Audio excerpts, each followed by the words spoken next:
ख्वाजाए हिंद ओ दरबार है आला तेरा, ख्वाजाए हिंद ओ दरबार है आला तेरा, कभी महरूम नहीं मांगने वाला तेरा। हज़रत मोहतरम सुल्तानुल हिंद सैयदना ख्वाजा गरीब नवाज़ रहमतुल्लाहि ताला अलैह की ज़ात पाक, जिनसे आज पूरा मुल्क फैज़ पा रहा है, आज उसी बारगाह में नज़राने अक़ीदत पेश करने की गरज से मैं आपके सामने हाज़िर हूँ। सरकार ख्वाजा गरीब नवाज़ रहमतुल्लाहि ताला अलैह की विलादत हुई और आपकी विलादत के बाद आपके तरके में एक बाग आया, एक पंचक्की आई।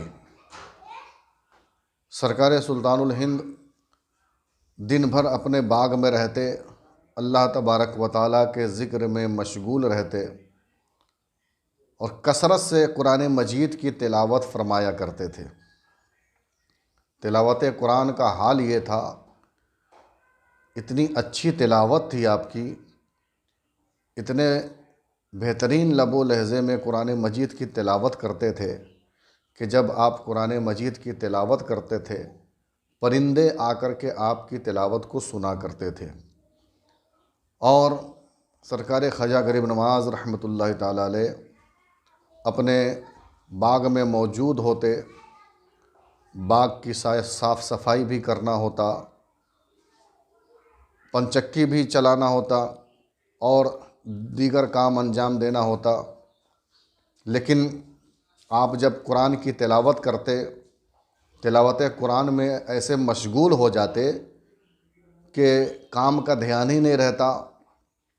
सरकार ख्वाजा गरीब नवाज़ रहमतुल्लाहि ताला अलैह ने देखा कि मैं कुरान मजीद की तिलावत करता हूँ, उसी दरमियान मेरे बाग में साफ़ सफाई भी हो जाती है, झाड़ू भी लग जाते हैं, यहाँ तक के पत्ते दरख्त से नीचे नहीं आ पाते, उससे पहले उठा लिए जाते हैं, पंचक्की अपने आप चलती है।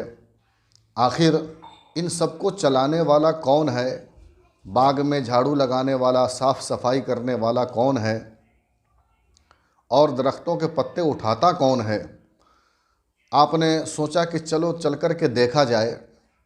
आप तिलावत कुरान से फारिग होने के बाद जब बाग के दूसरे हिस्से में तशरीफ़ ले गए, आपने कहा कौन है जो यहाँ पर साफ़ सफाई का काम अंजाम देता है, दरख्त के पत्ते उठा लेता है, पंचक्की चलाता है, कौन है?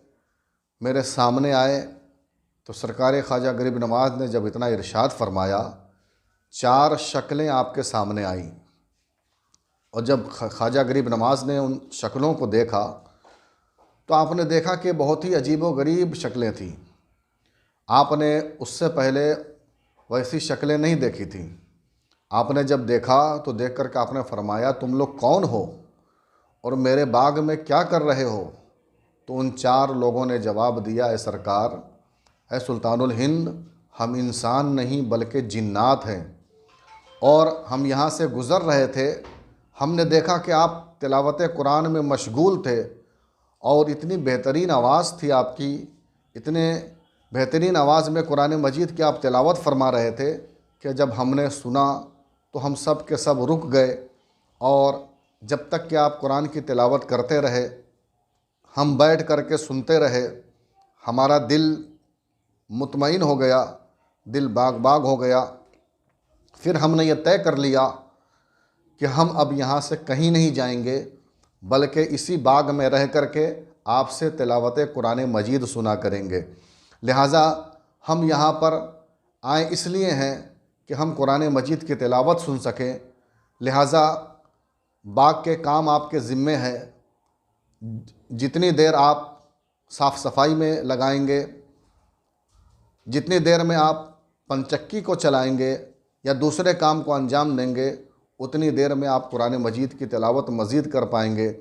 लिहाजा इसलिए हमने बाग की साफ़ सफाई की ज़िम्मेदारी ले ली और पंचक्की चलाने की ज़िम्मेदारी ले ली, ताकि उन वक्तों में आप और ज़्यादा कुरान मजीद की तिलावत करें और हम और ज़्यादा कुरान की तिलावत सुन सकें। तो सरकार ख्वाजा गरीब नवाज़ की ज़ात व ज़ात है कि आप बचपने के आलम में हैं, आपकी जो है मुख्तसर सी उम्र है, और नन्ही सी उम्र में जब आप बाग में होते, कुरान मजीद की तिलावत करते, और उस वक्त जो है जिन्नात आपकी खिदमत किया करते थे, आपके ताबेदार थे, और आपकी बारगाह में रह करके कुरान मजीद की तिलावत सुना करते थे। उसके बाद उन्होंने सरकार ख्वाजा गरीब नवाज़ की ग़ुलामी इख्तियार कर ली, और एक अरसे तक आपकी बारगाह में जिन्नात रहे, यहाँ तक कि सरकार गरीब नवाज़ से उन्होंने तालीम हासिल की, बहुत कुछ आपसे हासिल किया। और सरकार गरीब नवाज़ रज़ियल्लाहु ताला अन्हु के फैज़ से सिर्फ़ इंसान ही नहीं बल्कि जिन्नात भी माला माल हुए। ये ज़ात है सरकार सुल्तानुल हिंद ख्वाजा गरीब नवाज़ रहमतुल्लाहि ताला अलैह की।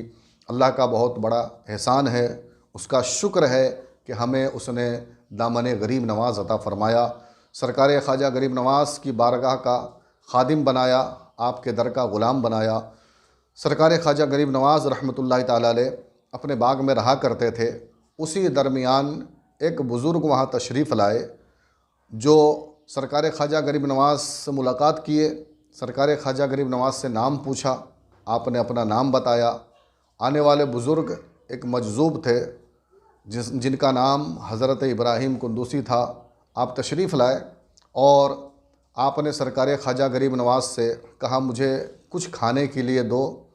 सरकार ख्वाजा गरीब नवाज़ अंगूर तोड़ कर के लाए, आपने उसको धोया और एक एक दाने साफ़ करके उस बुज़ुर्ग को दिया खाने के लिए। उन्होंने खा लिया। उसके बाद उन्होंने इरशाद फरमाया, देखो ऐसा है कि मैं अपने पीर व मुर्शिद की बारगाह से जब चला था, उन्होंने मुझे एक रोटी दी थी और कहा था कि आधी रोटी पर अपनी पूरी ज़िंदगी गुजार देना और आधी रोटी बचा कर के रख लेना। लिहाजा वो आधी रोटी मेरे पास है। और उनका ये कौल था, उन्होंने ये कहा था कि जब तुम सफ़र करोगे, सफ़र के दरमियान एक बाग में तुम्हारा दाखिला होगा, उस बाग में एक नौजवान होगा जिससे तुम्हारी मुलाकात होगी, जिसका नाम हसन होगा, और जब तुम उससे मुलाकात करोगे, ये आधी रोटी उसको दे देना। सरकार ख्वाजा गरीब नवाज़ ने कहा, इस रोटी का मैं क्या करूं? मज़्ज़ूब ने फरमाया, इस रोटी को खा लो। सुल्तानुल हिंद ने कहा, अभी खा लूँ? कहा, कभी भी खा सकते हो, लेकिन अगर अभी खा लो तो बेहतर है। जब सुल्तानुल हिंद सैयदना ख्वाजा गरीब नवाज़ रहमतुल्लाहि ताला अलैह ने देखा, रोटी का टुकड़ा आपने खाया, एक लुकमा आपने खाया था, और लुकमा जैसे ही हलक के नीचे उतरा, आपकी दिल की दुनिया बदल गई। दिल से दुनिया और दुनिया वालों की मोहब्बत निकल गई, और आपने फरमाया कि मुझे ऐसे बंदे की तलाश है, ऐसे अल्लाह वाले की तलाश है कि जिनके दामन से मैं मुंसलिक हो जाऊं, तो नतीजा ये हो कि वो ख़ुद भी अल्लाह तबारक व तआला तक पहुंचा हो और मुझे भी अल्लाह तबारक व तआला तक पहुंचा दे।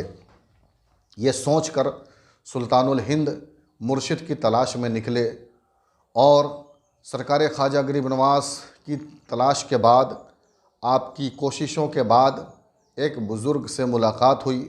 हज़रात मोहतरम, यहाँ पर हमें ये देखना है कि आज हम भी मुर्शिद तलाश करते हैं, लेकिन मुर्शिद को तलाश करते हैं, लेकिन उसके बारे में हमें मुकम्मल तौर से जानकारी हासिल नहीं हो पाती, और हम कभी कभार ऐसा होता है कि ऐसे के हाथ में अपना हाथ दे देते हैं जो उस काबिल नहीं होता, वो ख़ुद भी गुमराह होता है और हमें भी गुमराही के दलदल में ले जा कर के डाल देता है।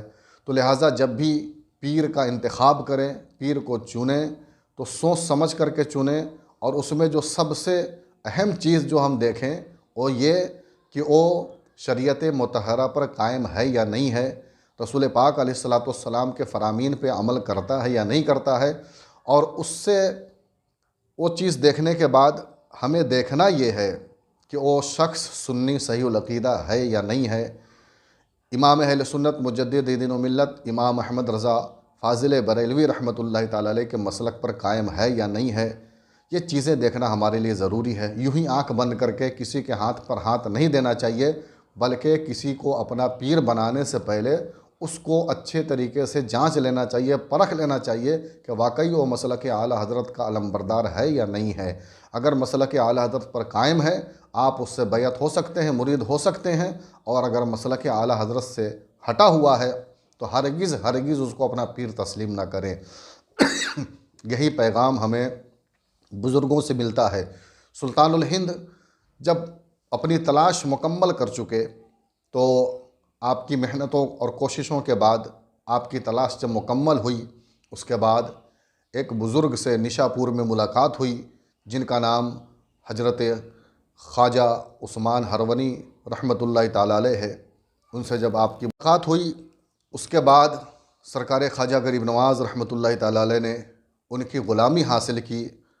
मुजाहिदे करने के बाद सरकार ख्वाजा उस्मान हरवनी रहमतुल्लाहि ताला अलैह ने सुल्तानुल हिंद सैयदना ख्वाजा मोइनुद्दीन चिश्ती अजमेरी रहमतुल्लाहि ताला अलैह को अपना मुरीद बनाया और अपने हलके में शामिल फरमाया। तो लिहाजा हमें चाहिए कि हम जब भी पीर तलाश करें तो हमें यह देखना ज़रूरी है कि वो शरीयत मुतहरा पर कायम है या नहीं है, मसलक आला हज़रत का अलमबरदार है या नहीं है, ये देख लें। उसके बाद ही किसी को अपना पीर बनाएं। इसलिए कि हमें बुज़ुर्गों ने यही ज़हन दिया है, बुज़ुर्गों ने हमें यही तरीक़ा दिया है। अल्लाह तबारक व तआला सुल्तानुल हिंद से सच्ची अक़ीदत व मोहब्बत करने की तौफ़ीक़ अता फ़रमाए। अल्लाह उनके नक्शे कदम पे अमल की तौफ़ीक़ अता फ़रमाए। व आखिरु दावाना अनिल हम्दुलिल्लाहि रब्बिल आलमीन। अस्सलामु अलैकुम।